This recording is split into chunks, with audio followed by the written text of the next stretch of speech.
Imagine a situation. You're burning up with a raging fever. Your legs feel like jelly, your vision is blurring, and every movement is a struggle. Any normal person in this moment would call a friend, their mum, or their partner and say, "Please bring me some medicine, I feel like I'm dying." But not you. You get up, get dressed, holding onto the wall so you don't collapse, and walk to the pharmacy yourself. The thought of burdening someone with your problems doesn't even cross your mind. Or take another example. You're dragging grocery bags that weigh a ton. Someone offers to help and you smile and say, "No, no, thanks, I've got it." Even though your fingers are turning blue and your back is screaming in pain. Sound familiar? Everyone around you looks at you and thinks, "Wow, so strong, so independent." But let's be honest, that's not strength, that's trauma. And today I'm going to tell you why your habit of saying, "I'll do it myself," is slowly ruining your life, even though you think it's saving you. Let's check how deep this goes.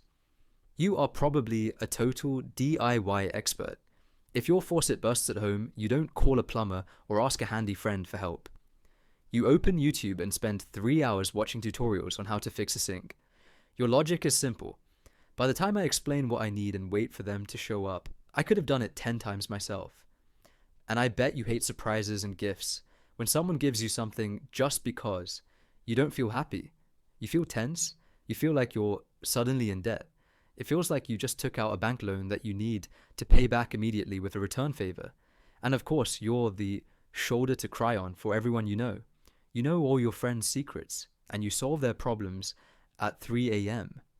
But your friends don't know anything about you. When they ask, "How are you?" you have an auto reply ready. "I'm fine."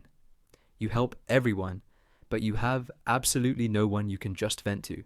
Why do you act like a lone wolf superhero? Do you think it's pride?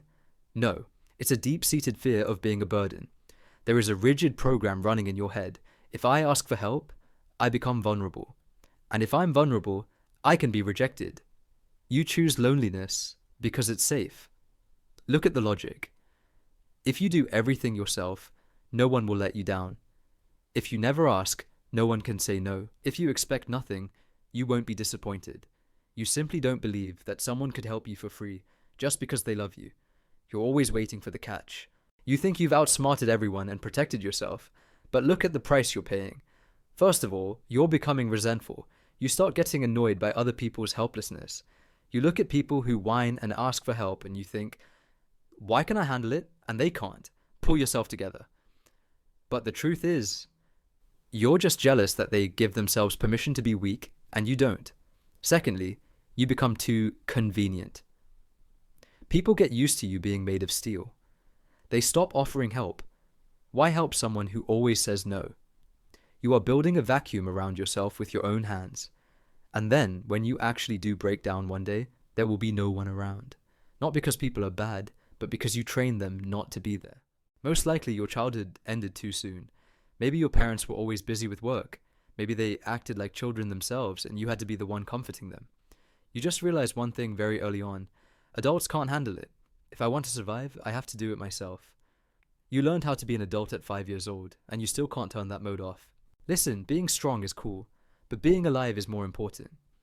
Try an experiment today. Take a risk. Ask someone for a tiny favor.